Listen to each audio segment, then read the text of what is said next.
ਸਤਿ ਸ਼੍ਰੀ ਅਕਾਲ ਜੀ ਸਾਰਿਆਂ ਨੂੰ। ਅੱਜ ਦੇ ਵੀਡੀਓ ਦੇ ਵਿੱਚ ਅਸੀਂ ਰੀਡਿੰਗ ਦਾ ਬਹੁਤ ਹੀ ਟ੍ਰਿਕੀਐਸਟ ਕੁਐਸਚਨ ਦੈਟ ਇਜ਼ ਰੀਆਰਡਰ ਪੈਰਾਗ੍ਰਾਫਸ ਉਹਨੂੰ ਡਿਸਕਸ ਕਰਾਂਗੇ।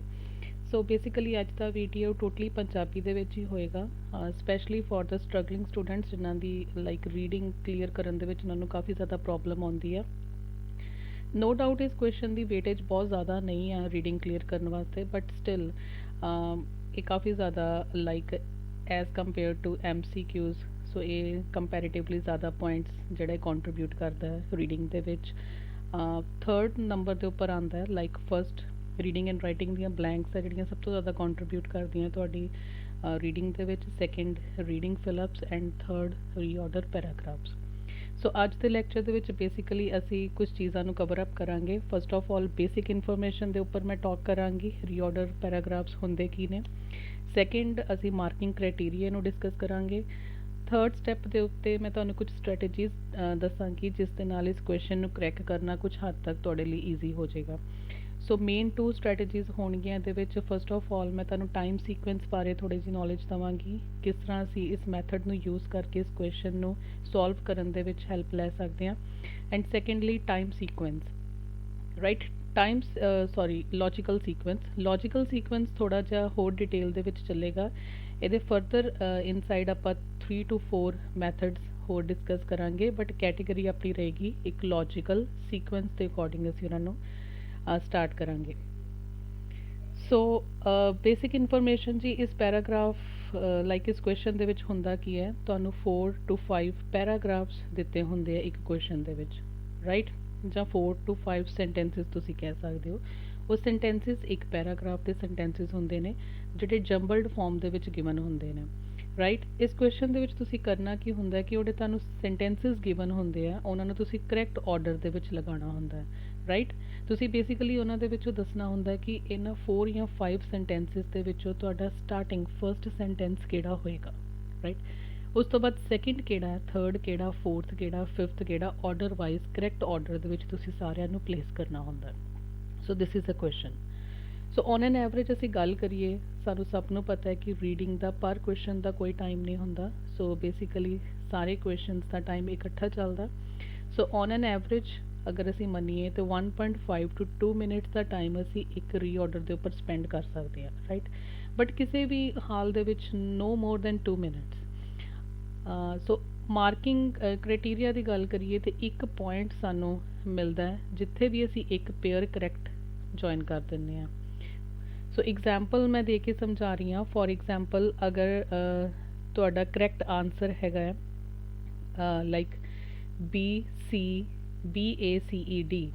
ਇਹ ਤੁਹਾਡਾ ਕਰੈਕਟ ਆਨਸਰ ਹੈ। ਇਟ ਮੀਨਸ ਅਗਰ B ਸੈਂਟੈਂਸ ਨੂੰ ਤੁਸੀਂ ਫਸਟ ਨੰਬਰ ਦੇ ਉੱਪਰ ਲਗਾਓਗੇ, ਉਸ ਤੋਂ ਬਾਅਦ A ਸੈਂਟੈਂਸ ਲਗਾਓਗੇ ਤਾਂ ਇੱਕ ਪੇਅਰ ਬਣੇਗਾ, ਇੱਥੇ ਤੁਹਾਡਾ ਇੱਕ ਨੰਬਰ ਬਣ ਜਾਏਗਾ, ਰਾਈਟ। ਸੋ A ਤੋਂ ਬਾਅਦ C ਅਗਰ ਕਰੈਕਟ ਲੱਗੇਗਾ ਦੈਨ ਤੁਹਾਡਾ ਸੈਕਿੰਡ ਨੰਬਰ ਬਣੇਗਾ, ਬਿਕੋਜ਼ ਸੈਕਿੰਡ ਪੇਅਰ ਬਣੇਗਾ। C ਤੋਂ ਬਾਅਦ E ਲੱਗਣਾ ਚਾਹੀਦਾ, ਉਸ ਤੋਂ ਬਾਅਦ ਐਂਡ ਵਾਲਾ ਤੁਹਾਡਾ D ਹੋਣਾ ਚਾਹੀਦਾ, ਓਕੇ। ਸੋ ਅਗਰ ਕਿਸੇ ਵੀ ਸਟੂਡੈਂਟ ਨੇ ਕਿਸੇ ਕਰਕੇ ਲਾਈਕ ਇਹ ਵਾਲੇ ਆਰਡਰ ਦੇ ਵਿੱਚ ਨਹੀਂ ਲਗਾਇਆ, ਬਟ ਉਹਦਾ ਜਿੱਥੇ ਵੀ ਪੇਅਰ ਬਣ ਜਾਂਦਾ, ਫੋਰ ਐਗਜ਼ਾਮਪਲ ਉਹਦਾ ਫਸਟ ਵਾਲਾ ਰੋਂਗ ਸੀਗਾ ਸੈਂਟੈਂਸ, ਬਟ ਸੈਕਿੰਡ ਤੇ ਥਰਡ ਉਹਨੇ ਰਾਈਟ ਪੋਜੀਸ਼ਨ ਦੇ ਉੱਪਰ ਲਗਾਏ ਜਿਹਦੇ ਕਰਕੇ ਉਹਦਾ ਇੱਕ ਪੇਅਰ ਬਣ ਗਿਆ, ਐਂਡ ਇਸ ਕੇਸ ਦੇ ਵਿੱਚ ਉਹਦਾ ਇੱਕ ਨੰਬਰ ਜਿਹੜਾ ਆ ਉਹ ਲਾਈਕ ਰੀਆਰਡਰਸ ਤੋਂ ਉਹਨੂੰ ਮਿਲ ਜਾਏਗਾ। ਨੋ ਡਾਊਟ ਲਾਸਟ ਵਾਲਾ ਵੀ ਉਹਦਾ ਪੇਅਰ ਨਹੀਂ ਸੀ ਬਣਿਆ। ਸੋ ਹੋਪ ਤੁਹਾਨੂੰ ਅੰਡਰਸਟੈਂਡ ਹੋਇਆ ਹੋਏਗਾ ਕਿ ਇਹਦਾ ਮਾਰਕਿੰਗ ਕ੍ਰਾਈਟੇਰੀਆ ਕੀ ਰਹਿੰਦਾ। So that is 1 point for each pair, that is correct pair ਜਿੱਥੇ ਵੀ ਤੁਸੀਂ ਬਣਾ ਦਿੰਦੇ ਹੋ 1 point is allotted. So requirement ਆਪਣੀ ਕਿੰਨੀ ਕੁ ਹੋਣੀ ਚਾਹੀਦੀ ਹੈ। If a student target is 79 plus, so obviously 50% ਇਸ ਕੁਐਸਚਨ ਦਾ ਕਰੈਕਟ ਹੋਣਾ ਉਹਦੇ ਵਾਸਤੇ ਜ਼ਰੂਰੀ ਹੈ। ਐਂਡ ਇਫ 65 ਪਲੱਸ 7 ਬੈਂਡ ਦੀ ਉਹਦੀ ਰਿਕੁਆਇਰਮੈਂਟ ਹੈਗੀ, ਦੈਨ ਐਟਲੀਸਟ ਇੱਕ ਪੁਆਇੰਟ ਉਹਨੂੰ ਇੱਕ ਕੁਐਸਚਨ ਤੋਂ ਮਿਲਣਾ ਚਾਹੀਦਾ, ਰਾਈਟ। ਸੋ ਸਟ੍ਰੈਟੇਜੀਜ਼ ਕੀ ਜੇ ਨਹੀਂ ਲਾਈਕ ਇਹਨਾਂ ਨੂੰ ਕਰੈਕ ਕਰਨ ਦੀ ਸਟ੍ਰੈਟੇਜੀਜ਼ ਕੀ ਹੋ ਸਕਦੀਆਂ ਨੇ। ਸੋ ਇਸ ਤੋਂ ਇਲਾਵਾ ਵੀ ਹੋ ਸਕਦੀਆਂ, ਬਟ ਜੋ ਮੈਂ ਸਟੱਡੀ ਕੀਤੀ ਹੈ, ਸੋ ਮੇਨ ਤੁਹਾਡੀਆਂ ਸਟ੍ਰੈਟੇਜੀਜ਼ ਇਹ ਨੇ ਜਿਨ੍ਹਾਂ ਦੀ ਹੈਲਪ ਦੇ ਨਾਲ ਤੁਸੀਂ ਕਾਫੀ ਹੱਦ ਤੱਕ ਰੀਆਰਡਰ ਜਿਹੜਾ ਉਹ ਸੋਲਵ ਕਰ ਸਕਦੇ ਹੋ। ਸਭ ਤੋਂ ਪਹਿਲਾਂ ਅਸੀਂ ਕੀ ਕਰਨਾ ਹੁੰਦਾ ਜੀ, ਜਿਹੜੇ ਵੀ ਆਪਣੇ 4 to 5 ਸੈਂਟੈਂਸਿਸ ਗਿਵਨ ਆ ਉਹਨਾਂ ਦੇ ਵਿੱਚੋਂ ਅਸੀਂ ਫਸਟ ਸੈਂਟੈਂਸ ਜਿਹੜਾ ਉਹਨੂੰ ਫਾਈਂਡ ਆਊਟ ਕਰਨਾ ਹੁੰਦਾ।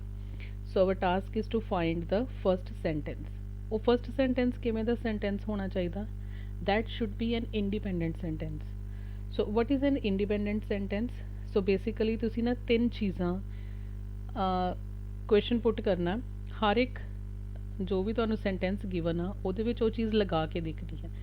ਅਗਰ ਉਹ ਚੀਜ਼ ਪ੍ਰੈਜ਼ੈਂਟ ਹੈਗੀ ਆ ਤਾਂ ਉਹ ਤੁਹਾਡਾ ਫਰਸਟ ਸੈਂਟੈਂਸ ਨਹੀਂ ਹੋਏਗਾ। ਫੋਰ ਐਗਜ਼ਾਮਪਲ ਕਿਸੇ ਵੀ ਸੈਂਟੈਂਸ ਦੇ ਵਿੱਚ ਅਗਰ ਡੈਫੀਨੇਟ ਆਰਟੀਕਲ ਯੂਜ਼ ਕੀਤਾ ਗਿਆ, ਕਿਸੇ ਨਾਊਨ ਦੇ ਨਾਲ ਡੈਫੀਨੇਟ ਆਰਟੀਕਲ ਦਾ ਯੂਜ਼ ਕੀਤਾ ਗਿਆ, ਮੈਂ ਫਰਦਰ ਡਿਟੇਲ ਦੇ ਵਿੱਚ ਐਕਸਪਲੇਨ ਕਰਾਂਗੀ ਕਿ ਕੀ ਹੁੰਦੇ ਨੇ ਆਰਟੀਕਲਸ ਐਂਡ ਕੀ ਡੈਫੀਨੇਟ ਆਰਟੀਕਲ ਕੀ ਹੁੰਦਾ ਹੈ, ਬਟ ਥੋੜ੍ਹਾ ਜਿਹਾ ਇਹਨੂੰ ਓਵਰਵਿਊ ਦੇ ਤਰਫ ਤੋਂ ਤੁਸੀਂ ਸਮਝ ਲਓ।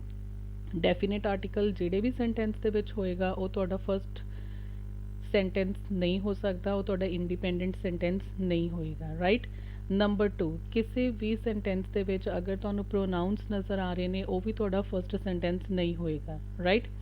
ਨੰਬਰ 3, ਕੋਈ ਵੀ ਕੰਜੰਕਟਿਵ ਵਰਡ ਜਿਹੜਾ ਇੰਡੀਕੇਟ ਕਰਦਾ ਹੈ ਕਿ ਇਸ ਗੱਲ ਤੋਂ ਪਹਿਲਾਂ ਵੀ ਕੋਈ ਗੱਲ ਹੋਈ ਹੋਏਗੀ, ਉਹ ਤੁਹਾਡਾ ਫਰਸਟ ਸੈਂਟੈਂਸ ਨਹੀਂ ਹੋਏਗਾ। ਵਰਡਸ ਨਾਓ ਇਹਨਾਂ ਨੂੰ ਥੋੜ੍ਹਾ ਜਿਹਾ ਅਸੀਂ ਡਿਟੇਲ ਦੇ ਵਿੱਚ ਡਿਸਕਸ ਕਰਦੇ ਹਾਂ ਕਿ ਡੈਫੀਨੇਟ ਆਰਟੀਕਲਸ ਕੀ ਨੇ, ਪ੍ਰੋਨਾਊਨਸ ਕੀ ਨੇ ਐਂਡ ਕੰਜੰਕਟਿਵ ਵਰਡਸ ਕਿਹੜੇ ਹੁੰਦੇ ਨੇ, right. So first of all ਜੀ ਆਰਟੀਕਲਸ ਸਾਨੂੰ ਸਭ ਨੂੰ ਪਤਾ ਸਾਡੇ ਦੋ ਟਾਈਪ ਦੇ ਆਰਟੀਕਲਸ ਹੁੰਦੇ ਨੇ। ਪਹਿਲੀ ਕੈਟੇਗਰੀ ਆਪਣੀ ਹੁੰਦੀ ਹੈ ਇਨਡੈਫੀਨੇਟ ਆਰਟੀਕਲ, ਸੈਕਿੰਡ ਕੈਟੇਗਰੀ ਹੁੰਦੀ ਸਾਡੀ ਡੈਫੀਨੇਟ ਆਰਟੀਕਲ। ਇਨਡੈਫੀਨੇਟ ਦੇ ਵਿੱਚ ਆਪਣੇ ਬੇਸਿਕਲੀ ਆਉਂਦੇ ਆ ਅ ਤੇ ਐਨ, ਠੀਕ ਹੈ। ਇਨਡੈਫੀਨੇਟ ਮਤਲਬ ਕੋਈ ਪਰਟੀਕੂਲਰ ਚੀਜ਼ ਦੀ ਨਹੀਂ ਅਸੀਂ ਗੱਲ ਕਰ ਰਹੇ, ਕਾਮਨ ਜਨਰਲ ਅਸੀਂ ਜਦੋਂ ਗੱਲ ਕਰਦੇ ਹਾਂ ਤਾਂ ਉਦੋਂ ਅਸੀਂ ਯੂਜ਼ ਕਰਦੇ ਹਾਂ ਇਨਡੈਫੀਨੇਟ ਆਰਟੀਕਲ। ਨਾਓ ਦ ਆਪਣਾ ਜਿਹੜਾ ਹੁੰਦਾ that is called a definite article. So ਜਿਹੜੇ ਵੀ ਨਾਊਨ ਦੇ ਨਾਲ ਅਗਰ ਆਰਟੀਕਲ ਦ ਲੱਗਾ ਹੋਏਗਾ ਤਾਂ ਉਹ ਤੁਹਾਡਾ ਫਸਟ ਸੈਂਟੈਂਸ ਨਹੀਂ ਹੋਏਗਾ। ਰੀਜ਼ਨ, ਫੋਰ ਐਗਜ਼ਾਮਪਲ ਅਗਰ ਇਹ ਵਾਲਾ ਸੈਂਟੈਂਸ ਤੁਹਾਡਾ ਗਿਵਨ ਆ ਦ ਲੈਪਟਾਪ ਵਾਜ਼ ਵੈਰੀ ਐਕਸਪੈਂਸਿਵ, ਤਾਂ ਕੀ ਆਪਣੇ ਫਸਟ ਸੈਂਟੈਂਸ ਹੋ ਸਕਦਾ? ਨੋ। ਅਸੀਂ ਕਿੱਥੋਂ ਐਲੀਮੀਨੇਟ ਕੀਤਾ? ਇਹ ਆਰਟੀਕਲ ਤੋਂ। ਲੈਪਟਾਪ ਇੱਕ ਨਾਊਨ ਆ, ਠੀਕ ਹੈ, ਉਸ ਦੇ ਨਾਲ ਦ ਆਰਟੀਕਲ ਲੱਗਾ ਹੋਇਆ। ਇਸ ਦਾ ਮਤਲਬ ਹੈ ਕਿ ਅਸੀਂ ਇੱਕ ਪਰਟੀਕੂਲਰ ਲੈਪਟਾਪ ਦੀ ਗੱਲ ਕਰ ਰਹੇ ਹਾਂ। ਦ ਦਾ ਮਤਲਬ ਜਿਹਦੀ ਗੱਲ ਅਸੀਂ ਪਹਿਲਾਂ ਕੀਤੀ ਹੋਈ ਹੈ, ਡਿਫਾਈਨ ਕੀਤਾ ਹੋਇਆ, ਠੀਕ ਹੈ, ਉਹਨੂੰ ਅਸੀਂ ਦੁਬਾਰਾ ਉਹਦੀ ਗੱਲ ਕਰ ਰਹੇ ਹਾਂ ਤੇ ਉਹਦੇ ਨਾਲ ਅਸੀਂ ਯੂਜ਼ ਕਰਦੇ ਹਾਂ ਦ। ਸੋ the laptop indicates that it is referring to on a particular laptop that has been mentioned earlier also, and ਅਸੀਂ ਉਹ ਵਾਲਾ sentence ਲੱਭਾਂਗੇ ਜਿਹਦੇ ਵਿੱਚ ਇਸ ਲੈਪਟਾਪ ਦੀ ਗੱਲ ਦੀ ਸ਼ੁਰੂਆਤ ਹੋਈ ਸੀ। ਮੇ ਬੀ ਕੋਈ ਸੈਂਟੈਂਸ ਇਹੋ ਜਿਹਾ ਹੋ ਸਕਦਾ ਜਿਹਦੇ ਵਿੱਚ ਉਹਨਾਂ ਨੇ ਲੈਪਟਾਪ ਦੇ ਬਾਰੇ ਹੋਰ ਡਿਟੇਲ ਦਿੱਤੀ ਹੋਏ। ਫੋਰ ਐਗਜ਼ਾਮਪਲ ਕਿਹੜੇ ਮੇਕ ਦਾ ਆ, ਕੀ ਕੰਪਨੀ ਦਾ ਨੇਮ ਕੀ ਹੈ, ਰਾਈਟ, ਉਹਦੀ ਡਿਸਕ੍ਰਿਪਸ਼ਨ ਕੋਈ ਹੋਰ ਦਿੱਤੀ ਹੋਊਗੀ। ਸੋ ਡਿਟੇਲ ਦੇ ਵਿੱਚ ਮੇ ਬੀ ਉਹਨੂੰ ਡਿਸਕ੍ਰਾਈਬ ਕੀਤਾ ਗਿਆ ਹੋਏਗਾ, ਉਹ ਵਾਲਾ ਤੁਹਾਡਾ ਫਸਟ ਸੈਂਟੈਂਸ ਹੋਏਗਾ। ਉਸ ਤੋਂ ਬਾਅਦ ਤੁਸੀਂ ਉਹਨੂੰ ਦ ਲੈਪਟਾਪ ਦੇ ਨਾਲ ਰੈਫਰ ਕਰ ਸਕਦੇ ਜੀ। ਜਾਂ ਮੇ ਬੀ ਕਿਸੇ ਹੋਰ ਸੈਂਟੈਂਸ ਦੇ ਵਿੱਚ ਅ ਲੈਪਟਾਪ ਲਿਖਿਆ ਹੋਏਗਾ। ਸੋ ਠੀਕ ਹੈ, ਜਨਰਲੀ ਆਪਣੇ ਅ ਐਨ ਮੀਨਸ ਇਨਡੈਫੀਨੇਟ ਆਰਟੀਕਲ ਵਾਲੇ ਸੈਂਟੈਂਸਸ ਜਿਹੜੇ ਨੇ ਉਹ ਪਹਿਲਾਂ ਆਉਂਦੇ ਨੇ ਤੇ ਦ ਵਾਲਾ ਉਸ ਨੂੰ ਫੋਲੋ ਕਰਦਾ ਉਸ ਤੋਂ ਬਾਅਦ ਵਿੱਚ ਆਏਗਾ। ਸੋ ਹੋਪ ਆਰਟੀਕਲਸ ਦਾ ਤੁਹਾਨੂੰ ਸੀਨ ਥੋੜਾ ਕਲੀਅਰ ਹੋਇਆ ਹੋਏਗਾ। ਸੋ ਡੈਫੀਨੇਟ, ਇਨਡੈਫੀਨੇਟ, ਡੈਫੀਨੇਟ ਵਾਲਾ ਆਪਣਾ ਕਦੀ ਵੀ ਫਰਸਟ ਇੰਡੀਪੈਂਡੈਂਟ ਸੈਂਟੈਂਸ ਨਹੀਂ ਹੋ ਸਕਦਾ, ਰਾਈਟ। ਨੰਬਰ 2, ਪ੍ਰੋਨਾਊਨਸ। ਨਾਓ ਬੇਸਿਕਲੀ ਸਾਨੂੰ ਸਭ ਨੂੰ ਕਲੀਅਰ ਹੈ ਪ੍ਰੋਨਾਊਨਸ ਕੀ ਹੁੰਦੇ ਨੇ। that a word that is used in place of a noun, ठीक है। सो कुछ एग्जाम्पल्स ने प्रोनाउंस दियाँ। फॉर एग्जाम्पल इट हो गया, it's, he, his, she, her, we, our, they, their, this, these, that, those, ये सारे अपने प्रोनाउंस होंदे ने, राइट, ਜਿਹੜੇ ਕਿਸੇ ਨਾ ਕਿਸੇ ਨਾउन ਦੀ ਜਗ੍ਹਾ ਦੇ ਉੱਪਰ ਯੂਜ਼ ਕੀਤੇ ਜਾਂਦੇ ਨੇ। ਸੋ ਉਹਨਾਂ ਨੂੰ ਰਿਪਲੇਸ ਕੀਤਾ ਜਾਂਦਾ ਨਾउन्स ਨੂੰ, ਠੀਕ ਹੈ। For example she is good at swimming. So she ਦਾ ਕੀ ਮਤਲਬ ਓਬਵੀਅਸਲੀ ਫਸਟ ਸੈਂਟੈਂਸ ਆਪਣਾ ਇਸ ਤੋਂ ਨਹੀਂ ਸਟਾਰਟ ਹੋ ਸਕਦਾ ਕਿ she is good at swimming. So ਇਹ ਤਾਂ ਕਲੀਅਰ ਨਹੀਂ ਹੈ ਨਾ, ਇੱਕ ਇਨਫੋਰਮੇਸ਼ਨ ਆਪਣੀ ਕਲੀਅਰ ਨਹੀਂ ਹੈ। ਇੱਕ ਕੁਐਸਚਨ ਮਾਰਕ ਰਾਈਜ਼ ਹੁੰਦਾ ਕਿ ਸ਼ੀ ਕੌਣ, ਹੂ ਇਜ਼ ਸ਼ੀ, ਅਸੀਂ ਕਿਹਨੂੰ ਰੈਫਰ ਕਰ ਰਹੇ ਹਾਂ, ਕਿਹਦੇ ਬਾਰੇ ਟਾਕ ਕਰ ਰਹੇ ਹਾਂ। ਸੋ ਓਬਵੀਅਸਲੀ ਕਦੀ ਵੀ ਫਸਟ ਸੈਂਟੈਂਸ ਤੁਹਾਡਾ ਪ੍ਰੋਨਾਊਨਸ ਤੋਂ ਸਟਾਰਟ ਨਹੀਂ ਹੋ ਸਕਦਾ, because that is not a independent sentence, that is not having a complete meaning in itself. Number 3rd category ਜਿਹੜੀ ਅਸੀਂ ਕਹਿ ਰਹੇ ਸੀ ਦੈਟ ਇਜ਼ ਕੰਜੰਕਟਿਵ ਵਰਡਸ ਜਿਹੜੇ ਹੁੰਦੇ ਨੇ ਉਹ ਤੁਹਾਡੇ ਫਸਟ ਸੈਂਟੈਂਸ ਦੇ ਵਿੱਚ ਨਹੀਂ ਆ ਸਕਦੇ। ਕੁਝ ਐਗਜ਼ਾਮਪਲਸ ਮੈਂ ਦਿੱਤੀਆਂ ਨੇ, ਜਿਸ ਤਰ੍ਹਾਂ ਫੋਰ ਐਗਜ਼ਾਮਪਲ ਕੰਜੰਕਸ਼ਨਸ ਹੋ ਗਈਆਂ ਆਪਣੀਆਂ, and, because, as, so, but, basically ਅਸੀਂ ਫੈਨ ਬॉयज़ ਇੱਕ ਟਰਮ ਹੁੰਦੀ ਹੈ, ਉਸ ਤੋਂ ਅਸੀਂ ਲਾਈਕ ਲਰਨ ਕਰਦੇ ਹਾਂ ਕੰਜੰਕਸ਼ਨਸ ਕਿਹੜੀਆਂ ਹੁੰਦੀਆਂ, FAN fan, BOYS boys, right. F ਦਾ ਮੀਨਿੰਗ ਹੁੰਦਾ ਫॉर, A ਦਾ ਮੀਨਿੰਗ ਐਂਡ, N ਦਾ meaning nor, B but, O or, Y yet, S so। So ਇਹ ਵਾਲੇ ਵਰਡਸ ਜਿਹੜੇ ਹੁੰਦੇ ਨੇ ਦੇ ਆਰ ਆਲ ਕੰਜੰਕਸ਼ਨਸ। ਉਸ ਦੇ ਨਾਲ ਹੁੰਦੇ ਆਪਣੇ ਕੰਜੰਕਟਿਵ ਐਡਵਰਬਸ, ਜਿਸ ਤਰ੍ਹਾਂ ਫॉर ਐਗਜ਼ਾਮਪਲ देयरफॉर ਹੋ ਗਿਆ, मोरओवर, फाइनली, हाउएवर, ਰਾਈਟ। ਇਹ ਸਾਡੇ ਕੰਜੰਕਟਿਵ ਐਡਵਰਬਸ ਨੇ। ਜਿਹੜੇ ਵੀ ਸੈਂਟੈਂਸ ਦੇ ਵਿੱਚ ਇਹ ਵਰਡਸ ਯੂਜ਼ ਕੀਤੇ ਗਏ ਨੇ, ਰਾਈਟ, ਸਟਾਰਟਿੰਗ ਦੇ ਉੱਪਰ ਜਾਂ ਬੇਸਿਕਲੀ ਸੈਂਟਰ ਦੇ ਵਿੱਚ ਜਾਂ ਕਿਵੇਂ ਵੀ, ਸੋ ਉਹ ਤੁਹਾਡਾ ਫਸਟ ਸੈਂਟੈਂਸ ਨਹੀਂ ਹੋ ਸਕਦਾ, ਰਾਈਟ, ਬਿਕੋਜ਼ ਉਹਨਾਂ ਦਾ ਲਿੰਕ ਕਿਸੇ ਹੋਰ ਸੈਂਟੈਂਸ ਦੇ ਨਾਲ, ਉਹ ਕਿਸੇ ਸੈਂਟੈਂਸ ਦੀ ਇਨਫੋਰਮੇਸ਼ਨ ਦੇ ਨਾਲ ਉਹਨਾਂ ਦੀ ਕੋਈ ਨਾ ਕੋਈ ਲਿੰਕੇਜ ਆ, ਰਾਈਟ। ਥੋੜ੍ਹਾ ਜਿਹਾ ਅਸੀਂ ਡਿਟੇਲ ਦੇ ਵਿੱਚ ਇਹਨਾਂ ਨੂੰ ਡਿਸਕਸ ਕਰਦੇ ਹਾਂ। ਲਾਈਕ ਕਿਸੇ ਸਪੋਜ਼ ਕਿਸੇ ਸੈਂਟੈਂਸ ਦੇ ਵਿੱਚ ਵਰਡ ਸਟਾਰਟਿੰਗ ਵਿੱਚ ਲਿਖਿਆ ਹੋਇਆ additionally, too, as well, besides, furthermore, in addition, moreover, likewise, ਕੀ ਇਹ ਤੁਹਾਡਾ ਫਸਟ ਸੈਂਟੈਂਸ ਹੋ ਸਕਦਾ? ਨੋ। ਰੀਜ਼ਨ, ਐਡੀਸ਼ਨਲੀ ਦਾ ਮਤਲਬ ਹੈ ਕਿਸੇ ਗੱਲ ਦੇ ਨਾਲ, but again question mark arise ਹੋਏਗਾ ਕਿਹੜੀ ਗੱਲ, ਵਟ ਵੀ ਆਰ ਟਾਕਿੰਗ ਅਬਾਊਟ, ਹੈ ਨਾ। ਐਡੀਸ਼ਨਲੀ ਦਾ ਮੀਨਿੰਗ ਹੁੰਦਾ ਹੈ ਅਗਰ ਕੋਈ ਵੀ ਸੈਂਟੈਂਸ ਸਿਮਿਲਰ ਆਈਡੀਆ ਕਨਵੇ ਕਰ ਰਿਹਾ, ਕਹਿਣ ਦਾ ਮਤਲਬ ਇਹ ਵਾਲੇ ਸੈਂਟੈਂਸ ਦੇ ਵਿੱਚ ਜਿਹਦੇ ਵਿੱਚ ਐਡੀਸ਼ਨਲੀ ਵਰਡ ਸਟਾਰਟਿੰਗ 'ਚ ਲੱਗਾ ਹੋਇਆ, ਉਹਦੇ ਵਿੱਚ ਜੋ ਵੀ ਇਨਫੋਰਮੇਸ਼ਨ ਗਿਵਨ ਆ ਉਹਦਾ ਲਿੰਕ ਕਿਹੜੇ ਸੈਂਟੈਂਸ ਦੇ ਨਾਲ ਹੋਏਗਾ, ਜਿਹਦੇ ਵਿੱਚ ਸੇਮ ਇਨਫੋਰਮੇਸ਼ਨ ਗਿਵਨ ਆ। ਮਤਲਬ ਜੋ ਵੀ ਆਈਡੀਆ ਇਸ ਸੈਂਟੈਂਸ ਦੇ ਵਿੱਚ ਹੈਗਾ ਆ, ਉਹੋ ਜਿਹਾ ਸੇਮ ਆਈਡੀਆ ਕਿਸੇ ਹੋਰ ਸੈਂਟੈਂਸ ਦੇ ਵਿੱਚ ਵੀ ਹੋਏਗਾ, ਐਂਡ ਉਹ ਵਾਲਾ ਸੈਂਟੈਂਸ ਇਸ ਸੈਂਟੈਂਸ ਤੋਂ ਅਬਵ ਆਏਗਾ। ਇਹਦਾ ਲਿੰਕ, ਇਹਦਾ ਪੇਅਰ ਉਹ ਵਾਲੇ ਸੈਂਟੈਂਸ ਦੇ ਨਾਲ ਬਣੇਗਾ, ਰਾਈਟ।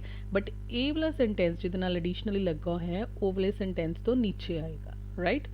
ਸਿਮਿਲਰਲੀ ਕੰਟਰੈਕਸ਼ਨਸ ਜਿਹੜੀਆਂ ਹੁੰਦੀਆਂ ਨੇ, for example however, conversely, but nevertheless, whereas, on the contrary, opposite word, contrary, like contrast वाले वर्ड्स ਜਿਹੜੇ ਹੁੰਦੇ ਨੇ ਇਹ ਵੀ ਕਦੀ ਵੀ ਤੁਹਾਡੇ ਫਸਟ ਸੈਂਟੈਂਸ ਦੇ ਵਿੱਚ ਨਹੀਂ ਹੋ ਸਕਦੇ, ਇਹਨਾਂ ਦਾ ਪੇਅਰ ਵੀ ਕਿਸੇ ਹੋਰ ਸੈਂਟੈਂਸ ਦੇ ਨਾਲ ਹੋਏਗਾ।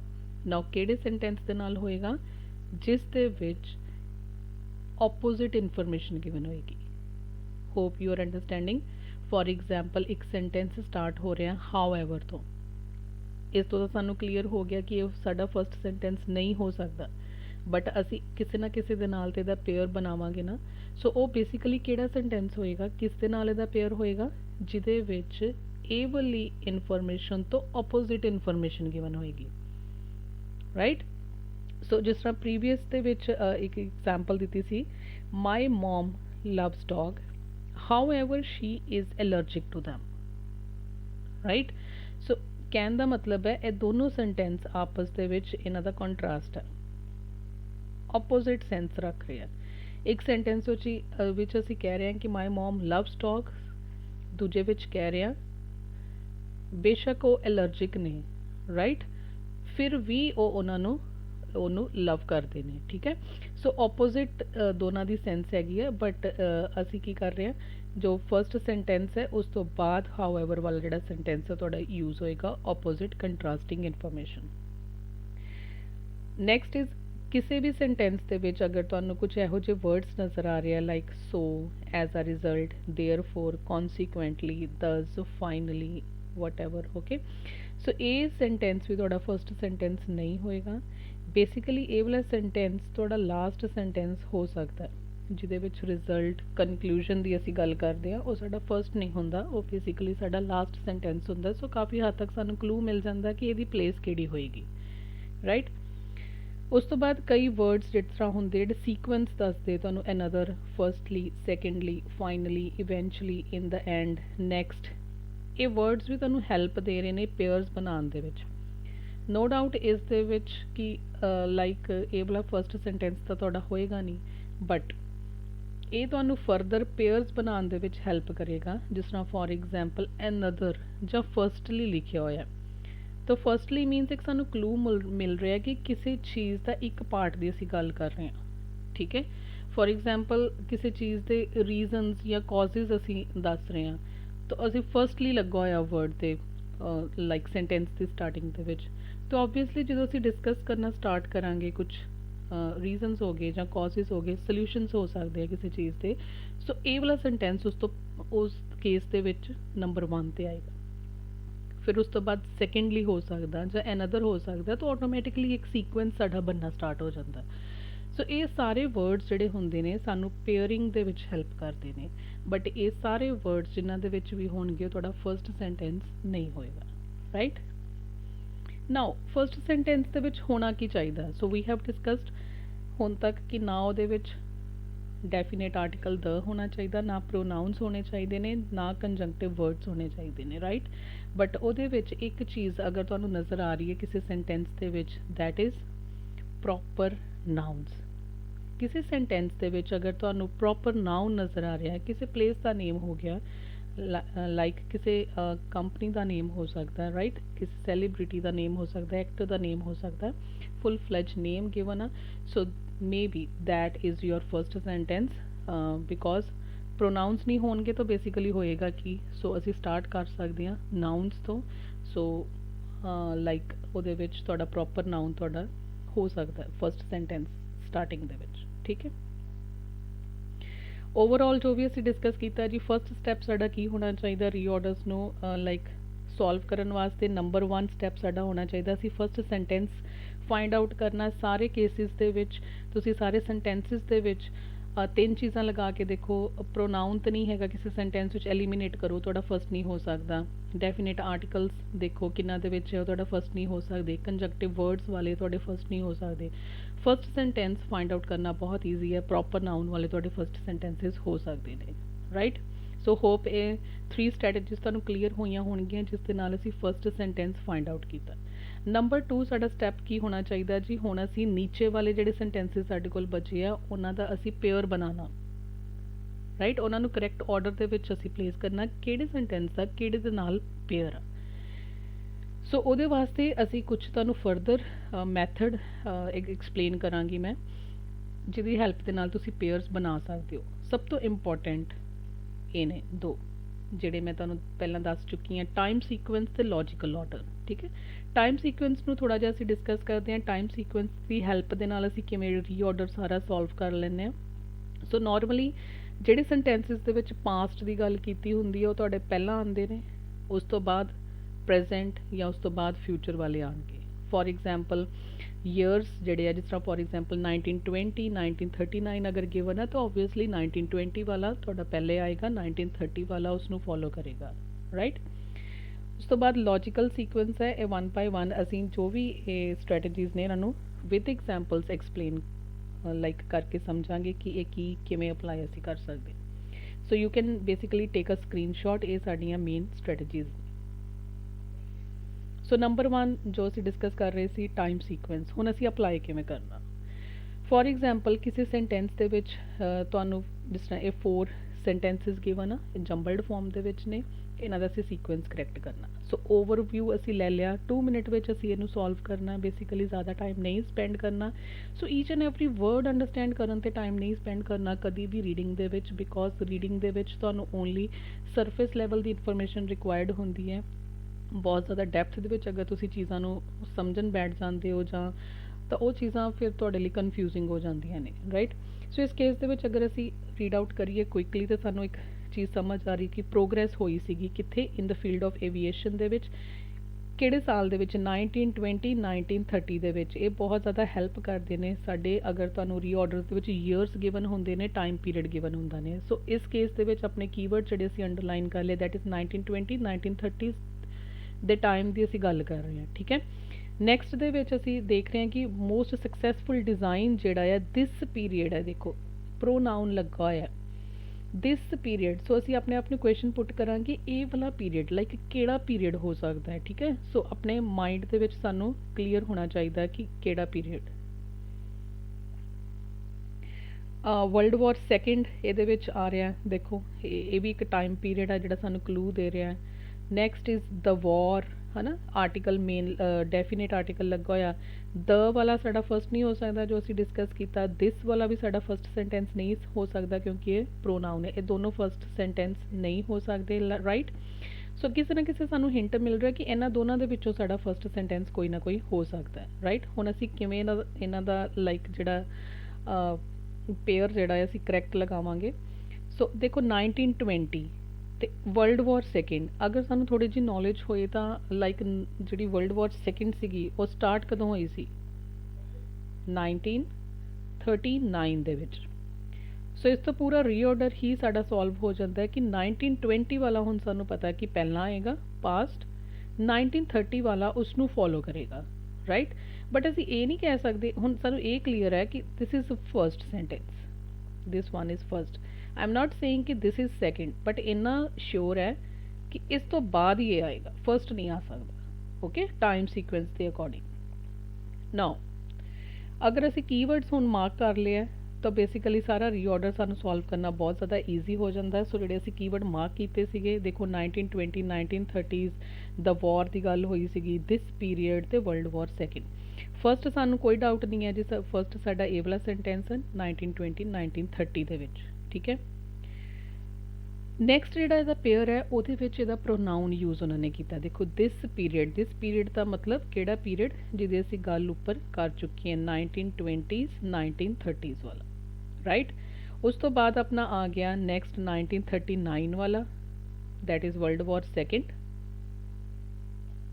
ਨਾਓ ਵਾਰ ਸੀਗੀ ਉਹ ਵਰਲਡ ਵਾਰ, ਐਂਡ ਉਸ ਤੋਂ ਫੋਲੋਇੰਗ ਸੈਂਟੈਂਸ ਕਿਹੜਾ ਹੋਏਗਾ? The war means definite article ਲੱਗਾ ਹੋਇਆ, we are referring to a particular war ਜਿਹਦੀ ਅਸੀਂ ਗੱਲ ਪਹਿਲਾਂ ਕਰ ਚੁੱਕੇ ਹਾਂ। ਸੋ ਨੈਚੁਰਲੀ ਕਿਹੜੀ ਵਾਰ? World war second. ਇਹਦਾ ਲਿੰਕ ਇਹਦੇ ਨਾਲ ਸੀਗਾ। ਦਿਸ ਪੀਰੀਅਡ ਮਤਲਬ we are referring to a particular period, which one? That is 1920 and 1930s। So main ਜਿਹੜੀਆਂ ਆਪਾਂ ਸਟ੍ਰੈਟਜੀਜ਼ ਡਿਸਕਸ ਕੀਤੀਆਂ ਉਹਦੀ ਹੈਲਪ ਦੇ ਨਾਲ ਹੀ ਸਾਰਾ ਰੀਆਰਡਰ ਜਿਹੜਾ ਸਾਡਾ ਸੋਲਵ ਹੋ ਗਿਆ, right. So next strategy that is logical sequence. Logical sequence ਦੇ ਨਾਲ ਫਸਟ ਅਸੀਂ ਡਿਸਕਸ ਕਰ ਰਹੇ ਹਾਂ ਜੀ, ਫਸਟ ਆਪਣਾ ਮੈਥਡ। ਕਈ ਸੈਂਟੈਂਸਸ ਦੇ ਵਿੱਚ ਨਾ ਇੱਕ ਥਿਊਰੀ ਐਕਸਪੈਰੀਮੈਂਟ ਦੀ ਗੱਲ ਚੱਲ ਰਹੀ ਹੁੰਦੀ ਆ, ਉਹਨੂੰ ਵੀ ਸੋਲਵ ਕਰਨਾ ਬਹੁਤ ਜ਼ਿਆਦਾ ਈਜ਼ੀ ਆ, ਪੈਨਿਕ ਨਹੀਂ ਹੋਣਾ। ਅਗਰ 5 ਸੈਂਟੈਂਸਸ ਵੀ ਆ ਜਾਂਦੇ ਆ ਤਾਂ it's going to be easy, ਠੀਕ ਹੈ। ਤੁਸੀਂ ਇਹ ਦੇਖਣਾ ਕਿ ਆਪਣੀ ਸਟ੍ਰੈਟਜੀ ਅਪਲਾਈ ਕਿਹੜੀ ਹੋ ਰਹੀ ਹੈ, ਕਿਸ ਕੈਟੇਗਰੀ ਦਾ ਰੀਆਰਡਰ ਹੈ, ਠੀਕ ਹੈ। ਜਿਸ ਤਰ੍ਹਾਂ ਫੋਰ ਐਗਜ਼ਾਮਪਲ ਹਮੇਸ਼ਾ ਇਹ ਸਾਡੀ ਸਟ੍ਰੈਟਜੀ ਆ, ਇੱਕ ਥਿਊਰੀ ਹਾਈਪੋਥੀਸਿਸ ਵਾਲਾ ਸੈਂਟੈਂਸ ਹਮੇਸ਼ਾ ਟੌਪ ਦੇ ਉੱਪਰ ਆਉਂਦਾ। ਲਾਈਕ ਸਾਡਾ ਮੋਟਿਵ ਕੀ ਆ, ਅਸੀਂ ਕਾਹਦੇ ਵਾਸਤੇ ਇੱਕ ਥਿਊਰੀ ਜਿਹੜੀ ਆ ਲਿਖਣੀ ਆ ਜਾਂ ਸਰਵੇ ਕਰਨਾ ਕੀ ਹੈ, ਮਕਸਦ ਕੀ ਹੈ, ਠੀਕ ਹੈ। ਉਸ ਤੋਂ ਬਾਅਦ ਸਾਰੇ ਐਕਸਪੈਰੀਮੈਂਟ ਆਪਾਂ ਕੀਤਾ ਕੀ ਆ, ਸਾਰੀ ਡਿਟੇਲ ਉਸ ਤੋਂ ਬਾਅਦ ਆਏਗੀ, ਠੀਕ ਹੈ। ਕੀ ਐਕਸਪੈਰੀਮੈਂਟ ਹੋਇਆ ਸੀ, ਉਹਦੇ ਵਿੱਚ ਆਪਾਂ ਕੀ ਕੀਤਾ। ਜਿਹੜੇ ਸੈਂਟੈਂਸ ਦੇ ਵਿੱਚ ਕਨਕਲੂਜ਼ਨ ਰਿਜ਼ਲਟ ਦੀ ਗੱਲ ਹੋਏਗੀ ਉਹ ਤੁਹਾਡਾ ਐਂਡ ਦੇ ਉੱਪਰ ਜਾਏਗਾ। ਸੋ ਹੋਪ ਕਲੀਅਰ। ਸਟਾਰਟਿੰਗ ਵਿੱਚ ਅਸੀਂ ਗੱਲ ਕਰਾਂਗੇ ਸਾਡਾ ਮੋਟਿਵ ਕੀ ਹੈ ਸਟੱਡੀ ਕਰਨ ਦਾ, ਠੀਕ ਹੈ। ਉਸ ਤੋਂ ਬਾਅਦ ਆਪਣੇ ਸਾਰੇ ਸੈਂਟੈਂਸਿਸ ਆਉਣਗੇ ਜਿਹਦੇ ਵਿੱਚ ਦੱਸਿਆ ਜਾ ਸਕਦਾ ਹੈ ਕਿ ਉਹ ਐਕਸਪੈਰੀਮੈਂਟ ਕਿੱਦਾਂ ਕੀਤਾ ਗਿਆ, ਠੀਕ ਹੈ, ਕਿਹਨਾਂ ਦੇ ਉੱਪਰ ਕੀਤਾ ਸੀ, ਕਿੰਨਾ ਟਾਈਮ ਪੀਰੀਅਡ ਸੀ, ਕੀ ਰਿਕਾਰਡਿੰਗਸ ਹੋਈਆਂ, ਐਂਡ ਫਾਈਨਲੀ ਉਹਦਾ ਰਿਜ਼ਲਟ ਕਨਕਲੂਜਨ ਕੀ ਨਿਕਲਿਆ। ਸੋ ਇਸ ਸਟ੍ਰੈਟਜੀ ਨੂੰ ਅਸੀਂ ਅਪਲਾਈ ਕਰਾਂਗੇ। ਜਿਸ ਤਰ੍ਹਾਂ ਫੋਰ ਐਗਜ਼ਾਮਪਲ ਇਹ ਸਾਨੂੰ ਗਿਵਨ ਆ ਰੀਆਰਡਰ, ਹੁਣ ਅਸੀਂ ਫਸਟ ਸੈਂਟੈਂਸਿਸ ਦੇ ਵਿੱਚੋਂ ਫਾਈਂਡ ਆਊਟ ਕਰਾਂਗੇ ਉਹੀ ਮੈਥਡਸ ਲਗਾ ਕੇ। ਹੁਣ ਦੇਖੋ ਇਹਦੇ ਵਿੱਚ ਗਿਵਨ ਆ ਦ ਕਾਫਸ। ਸੋ ਦ ਮੀਨਸ ਡੈਫੀਨੇਟ ਆਰਟੀਕਲ ਲੱਗਾ ਹੋਇਆ ਤੁਹਾਡੇ ਨਾउन ਦੇ ਨਾਲ। ਕੀ ਆਪਣਾ ਫਸਟ ਸੈਂਟੈਂਸ ਹੋ ਸਕਦਾ? ਨੋ। ਦ ਕਾਫਸ ਮੀਨਸ ਪਰਟੀਕੂਲਰ ਕਾਫਸ ਦੀ ਆਪਾਂ ਗੱਲ ਕਰ ਰਹੇ ਹਾਂ। ਸੋ ਕਿਹੜੀਆਂ, again this is not a independent sentence, ਇਹਦੀ ਇਨਫੋਰਮੇਸ਼ਨ ਕਲੀਅਰ ਨਹੀਂ ਹੈ। ਇਸ ਤੋਂ ਅਬਵ ਸਾਨੂੰ ਕੋਈ ਇਨਫੋਰਮੇਸ਼ਨ ਵਾਲਾ ਸੈਂਟੈਂਸ ਚਾਹੀਦਾ ਜਿਸ ਤੋਂ ਕਲੀਅਰ ਹੋਏ ਕਿ ਕਿਹੜੀਆਂ ਕਾਵਸ ਜਿਹੜੀਆਂ ਸੀ ਉਹਦੀ ਗੱਲ ਆਪਾਂ ਕਰ ਰਹੇ। ਇਨ ਦ ਟ੍ਰੇਨਿੰਗ ਦੇ ਵਿੱਚ ਕੀ ਕੀਤਾ ਗਿਆ, right.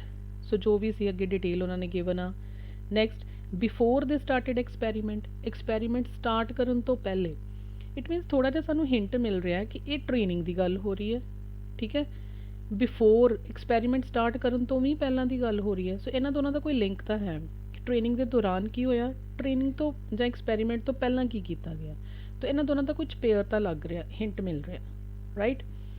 Next is the pole at one end contained milk from a bottle दे विच while the hole at the opposite end contained only empty bottle and delivered. जो भी सीगा कि डिटेल प्रोसीजर ये चल रहा, डिटेल दे विच चीज़ होई कि मे बी एक्सपैरीमेंट किया गया होएगा ਜਾਂ ट्रेनिंग की कोई गल हो रही है डिटेल दे विच होया कि।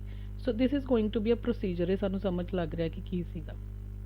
To gauge optimism and pessimism researchers ਜਿਹੜੇ ਸੀਗੇ ਉਹਨਾਂ ਨੇ ਸੈਟਅਪ ਕੀਤਾ ਐਕਸਪੈਰੀਮੈਂਟ ਇਨਵੋਲਵਿੰਗ 22 ਕਾਵਸ। ਇਹ ਤੋਂ ਸਾਨੂੰ ਕਲੀਅਰ ਹੋ ਰਿਹਾ ਕਿਹੜੀਆਂ ਕਾਵਸ ਦੀ ਆਪਾਂ ਗੱਲ ਕਰ ਰਹੇ ਸੀ, 22 ਕਾਵਸ ਜਿਨ੍ਹਾਂ ਦੇ ਉੱਪਰ ਐਕਸਪੈਰੀਮੈਂਟ ਜਿਹੜਾ ਕੀਤਾ ਸੀ ਰਿਸਰਚਰਸ ਨੇ, ਕਾਹਦੇ ਵਾਸਤੇ, to gauge optimism and pessimism. So this is our hypothesis, right. Gauge ਦਾ ਮੀਨਿੰਗ ਹੁੰਦਾ ਹੈ ਟੂ ਫਾਈਂਡ ਆਊਟ ਸਮਥਿੰਗ, ਠੀਕ ਆ, ਕੀ ਚੀਜ਼ ਲੱਭਣ ਵਾਸਤੇ ਉਹਨਾਂ ਨੇ ਐਕਸਪੈਰੀਮੈਂਟ ਕੀਤਾ ਸੀਗਾ। ਸੋ ਤੁਹਾਨੂੰ ਲੱਗ ਰਿਹਾ this is a first sentence, yes definitely this is our first sentence ਜਿਹਦੇ ਵਿੱਚ ਆਪਾਂ ਸ਼ੁਰੂਆਤ ਦੀ ਗੱਲ ਕਰ ਰਹੇ ਹਾਂ, ਰਿਸਰਚਰਸ ਨੇ ਕਿਉਂ ਐਕਸਪੈਰੀਮੈਂਟ ਇੱਕ ਕੀਤਾ। ਸੋ ਇਹ ਸਾਰੀ ਲਾਈਨ ਦੇ ਵਿੱਚ ਕੋਈ ਵੀ ਇਹੋ ਜਿਹਾ ਵਰਡ ਇਹੋ ਜਿਹਾ ਨਹੀਂ ਹੈ ਜਿਹਦੇ ਨਾਲ ਕੁਐਸਚਨ ਮਾਰਕ ਅਰਾਈਜ਼ ਹੋਏ ਜਾਂ ਜਿਹਦੇ ਵਾਸਤੇ ਸਾਨੂੰ ਕਿਸੇ ਹੋਰ ਸੈਂਟੈਂਸ ਦੀ ਹੈਲਪ ਦੀ ਲੋੜ ਆ। No, it is delivering a complete meaning in itself. So this is our first sentence, ਇੱਕ ਐਕਸਪੈਰੀਮੈਂਟ ਉਹਨਾਂ ਨੇ ਕੀਤਾ ਸੀ ਬਾਈ ਕਾਉਸ ਦੇ ਉੱਪਰ, ਠੀਕ ਹੈ, ਕਾਵਸ ਦੇ ਉੱਪਰ, ਸੌਰੀ।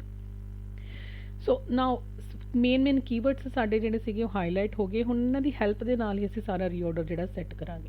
ਸੋ ਓਬਵੀਅਸਲੀ ਫਸਟ ਸੈਂਟੈਂਸ ਆਪਣਾ ਕਿਹੜਾ ਰਹੇਗਾ, ਐਕਸਪੈਰੀਮੈਂਟ ਕੀਤਾ ਉਹਨਾਂ ਨੇ, ਰਾਈਟ, 22 ਕਾਵਸ ਦੇ ਉੱਪਰ।